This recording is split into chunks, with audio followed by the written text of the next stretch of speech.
Hello there, Sev here from Motorhome Dealer Group, and welcome to this video guide on the Sargent EC361 control panel, just like you see in front of me.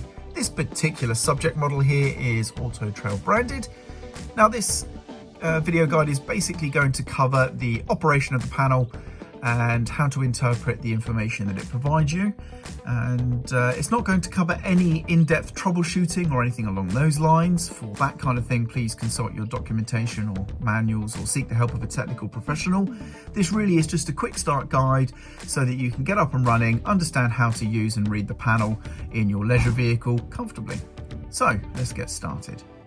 So let's start by powering down the panel first so that you can see it in the off state, and that is the state here. We have no backlight on the screen, and of course all the LEDs are off on the buttons. The motorhome here is powered down. Now if I press the power button, we are going to therefore power up the motorhome. It's going to tell us our leisure battery voltage, which you can see on the screen right there.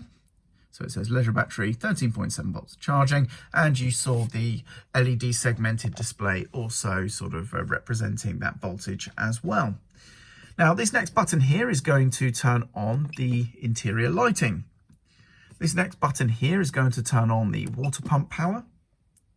This one here is for your outside awning light. And then we come to sort of the interaction buttons here that are going to allow us to interact with the panel rather than just turning things on and off. So on the screen here, you can see it says LBAT, which is the leisure battery. If it says VBAT, that means vehicle battery. We have the time in the center, and we have the firmware version number. And the panel at the moment is displaying Sargent EC361 control panel version 113. So this is kind of like the title or main menu sort of starting point, if you will. Pressing this button is going to cycle different bits of information on the screen. So like I say, we have the connected battery at the moment, time, firmware version number, and then information below. If I press this button here, the first press is just going to show us the voltage as a LED segmented representation here. The information on the panel doesn't change, although the backlight does illuminate, as you can see. Subsequent presses though, so there's that first press, subsequent presses does change the information on the screen. So now it says leisure battery, 13.5 volts charging. So we're seeing the leisure battery information first. Another press, we then see the vehicle battery information. So we can see that it is at 12.6 volts as fair. If I press again, we get the water tank levels. So you can see the water tank levels, 50% for the fresh and 0% for the waste. I do believe these are in 25% increments. Pressing again, we get the battery selection option. I'll cover that in just a moment. And then we get to be able to adjust the hour.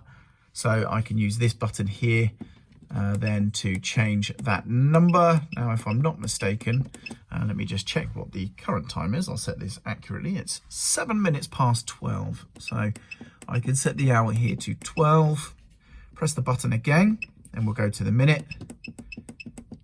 And you can hold it down, as you can see.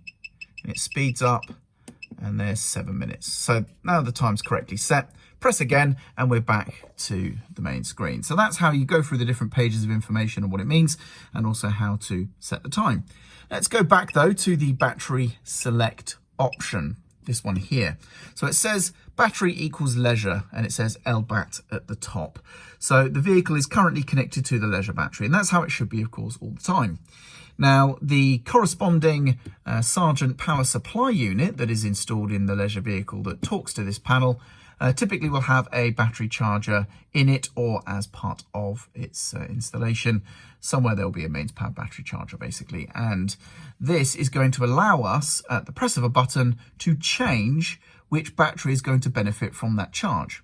So of course at the moment we are plugged into mains electric, which we can verify by of course seeing nice charging battery voltages when we look at the voltage there. So we know the battery charger is on and working. So if I wanted to charge the vehicle battery instead of the leisure battery, I press the enter button here, and that will switch over now to the vehicle battery, and you can see it now also says VBAT in the top corner.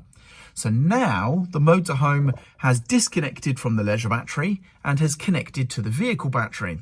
And in turn, that means the charger in the power supply unit is now directing its charge to that battery instead. Now, technically, we are still drawing from the vehicle battery. So the vehicle battery is actually powering the motorhome now, but of course it's on charge at the same time. And so that's not a problem.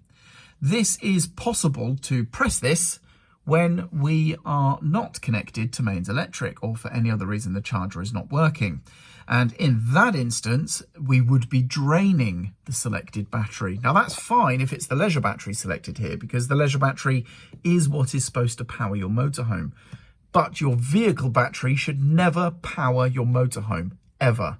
So only ever select the vehicle battery when you are connected to a mains electric supply and your battery charger is working and functioning. That way you know that when you select the vehicle battery here, you're not going to be draining it, but you are going to be charging it. Hope that makes sense. Now, otherwise we simply switch that over to the leisure battery for most other situations, and that's what the battery select option does. It's as easy as that. And that is how we use the Sargent EC361 control panel. I hope you found this video useful. I'm Sev, and thank you very much for watching.